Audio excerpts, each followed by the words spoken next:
Hi friends, ఇది ఒక కాకి జీవితం.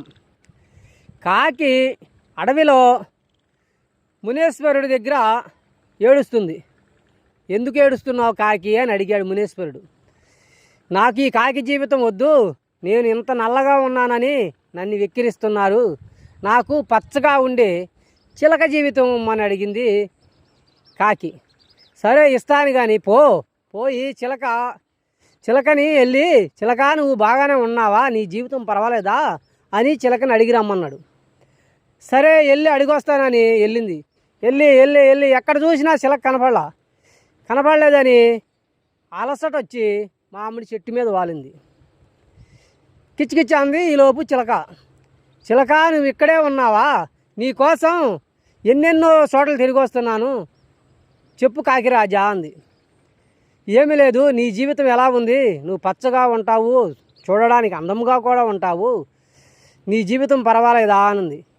కమ్మని పళ్ళు కూడా తింటావు నువ్వు అనంటే, నా జీవితం కమ్మని పండ్లు తింటాను, నాకు ఒక జ్యోతిష్కుని చెప్పేవాడు చిలక పంజరంలో పెట్టి నన్ను బంధిస్తూ ఉండి నన్ను జాతకాలు చెప్పమంటాడు, నా జీవితం అలా ఉంటుంది, నా జీవితం కన్నా గెద్ద జీవితం చాలా బాగుంటుంది, గెద్ద రూపం అడుగు మునీశ్వరుణ్ణి అని అంటది ఈ చిలక.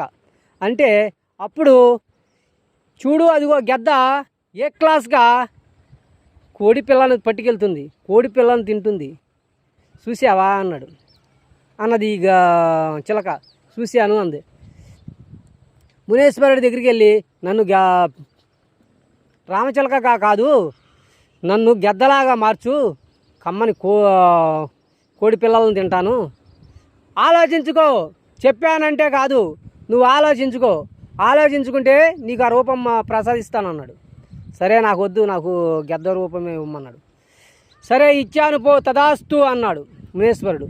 అప్పుడు గరుడ పక్షి అయింది. ఆహా ఏమి నా జీవితమో అంది.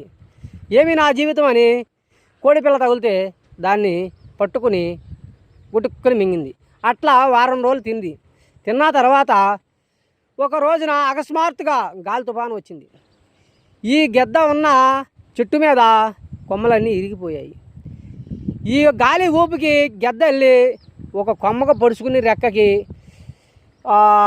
అలాగా లాక్కునేటప్పటికి దాని పేణం ఆయిలో పేణం సోయిలోకి వచ్చింది. అప్పుడు ఏం చేసింది, 3 రోజులు అయిపోయింది, వాన తగ్గిపోయింది, 3 రోజులు అయిపోయింది, ఎగరలేక ఆకలిస్తుంది, నీరసం వచ్చి కింద పడింది. చచ్చిన కోడేదో